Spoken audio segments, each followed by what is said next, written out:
Welcome to my digital education YouTube channel.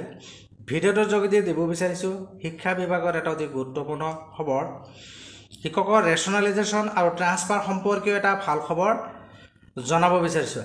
আজি সমগ্ৰ শিক্ষা বিভাগৰ কাৰ্যালয়ৰ সভাকক্ষত শিক্ষামন্ত্ৰী ডাক্তৰ ৰণোজ পেগুৰ সৈতে শিক্ষা বিভাগৰ জ্যেষ্ঠ বিষয়াবৰ্গৰ সৈতে এখন গুৰুত্বপূৰ্ণ সভা অনুষ্ঠিত হয় আৰু এই সভাত শিক্ষকসকলৰ ট্ৰান্সফাৰ আৰু ৰেচনেলাইজেশ্যন সম্পৰ্কীয় গুৰুত্বপূৰ্ণ বিষয় আলোচনা হয়।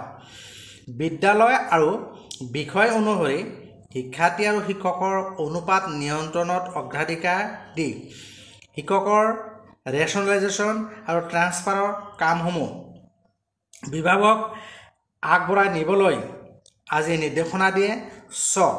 ট্ৰান্সফাৰ হ'ব বিচৰা শিক্ষক শিক্ষয়িত্ৰীসকলৰ বাবে ভাল খবৰ। অতি সোনকালে অৰ্থাৎ গৰমৰ বন্ধৰ মাজতে এই ট্ৰান্সফাৰসমূহ লাভ কৰিবলৈ পাব বুলি আশা কৰা হৈছে।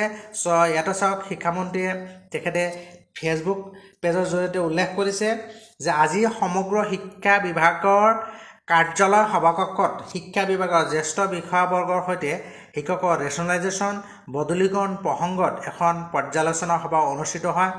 বিদ্যালয় আৰু বিষয় অনুসৰি শিক্ষাৰ্থী আৰু শিক্ষকৰ অনুপাত নিয়ন্ত্ৰণক অগ্ৰাধিকাৰ দি শিক্ষকৰ ৰেচনেলাইজেশ্যন আৰু বদলীকৰণৰ দিশত বিদ্যালয় শিক্ষা বিভাগক কাম কাজ আগবঢ়াই নিবলৈ নিৰ্দেশনা দিয়া হয়। মোৰ ভিডিঅ' দেখি নাছিলে, ভিডিঅ' ভাল লাগিলে লাইক আৰু শ্বেয়াৰ কৰিব আৰু এনেকুৱা ধৰণৰ গুৰুত্বপূৰ্ণ বাতৰিৰ বাবে যিসকলে চেনেলটো ছাবস্ক্ৰাইব কৰা নাই চেনেলত ছাবস্ক্ৰাইব কৰি নটিফিকেশ্যন বেলটো অল কৰি দিব। Thank U.